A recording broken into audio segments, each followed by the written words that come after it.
दुनिया में कहीं नहीं होगा भाई। वो जमीन कब की जमीन, किसकी जमीन लौटाना ही है। बहुत दया करें किसानों को लौटाए जिसके लिए वो आंदोलन कर रहे हैं। उसमें भी बंदरबाट करने की जरूरत पड़ी है इस सरकार में। ये हालत नीचे स्तर तक कैसे पहुंचा है। और यहाँ तो खुरबा में हालत ये है कि लूटपाट वारदात, जब अधिकारी पेमेंट सीट पे आता है जी, मेडिकल इंजीनियरिंग में पेमेंट सीट सुने हो गया, और कलेक्टर और एसपी की पोस्टिंग पेमेंट सीट और ऑप्शन से होता है। कभी सुना है आप दिया जो अधिकारी आता है ऑप्शन से आता है भाई। गलियारे में छत्तीसगढ़ के सचिवालय में चर्चा होती है कितना दिया, खुला खुला पांठेला होटल में बात होती है। जब गलियारे में चर्चा होने लगी है कि इस प्रकार का करप्शन होता है तो लूटपाट सट्टा जुआ अपराध कौन रोकेगा।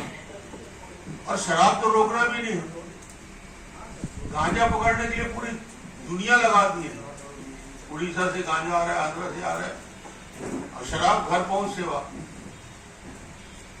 कोविड काल में दवाई घर पहुंचे सेवा नहीं था, और कोविड काल में भी शराब घर पहुंचा के देने की व्यवस्था थी। ये सरकार की प्राथमिकता है, ये सरकार की नीति और उनकी स्थिति बनी है। यहाँ पे डीजल पर गोलियां चल रही, उसमें भी पैसे के लिए बंदरबाट जिस प्रकार से हो रहा है।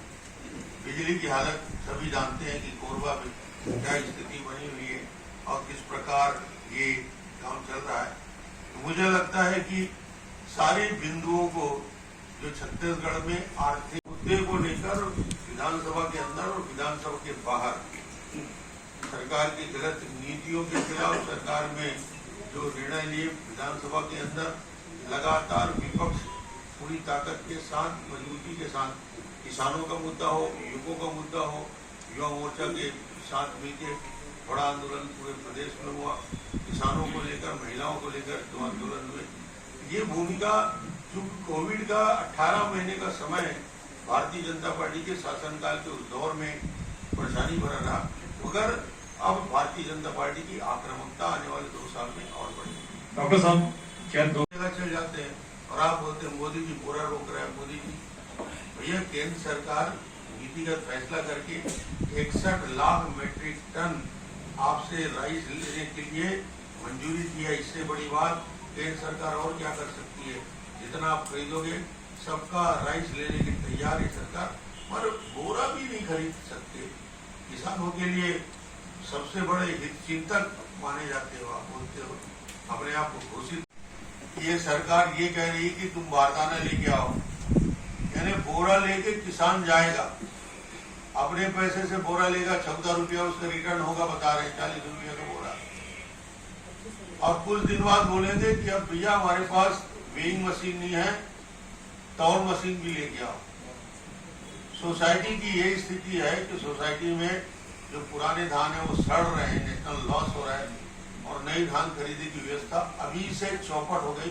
7 दिन के बाद बारदाने की क्या स्थिति होगी। मुख्यमंत्री का बयान आता है नरेंद्र मोदी बोरा नहीं दे रहे हैं। ये नरेंद्र मोदी बोरा तो दुकान खोला है दिल्ली में, कभी दिल्ली में और कभी बड़े से बड़े राज्य में, पंजाब में ले लें, हरियाणा में बारदाना कभी नहीं। क्या हो गया भाई? शिक्षक 11 तारीख से हड़ताल पे जा रहे हैं, कौन लोग वाले आंदोलन कर रहे हैं, क्या सरकार की पूरी तरीके से प्रशासनिक ढांचा समाप्त हो रहा है। निर्णय लेने वाला कोई नहीं है, वो चाहे पुलिस के लोग हों, चाहे रेडी टू ईट करने वाली बहनें हों, चाहे किसान हो, चाहे मजदूर हो, चाहे हमारे शिक्षक बंधु जिनका भविष्य अधर में लटका है 14,800 का। ये सरकार अनिर्णय की सरकार है, निर्णय नहीं लेती, इसलिए जगह जगह आंदोलन की भूमिका बन रही है। मुख्यमंत्री सक्षम नहीं लग रहे हैं सरकार चलाने में? मुख्यमंत्री की इच्छा शक्ति नहीं है, और दूसरा आर्थिक रूप से दिवालियापन की वजह से कुछ करने में सक्षम नहीं।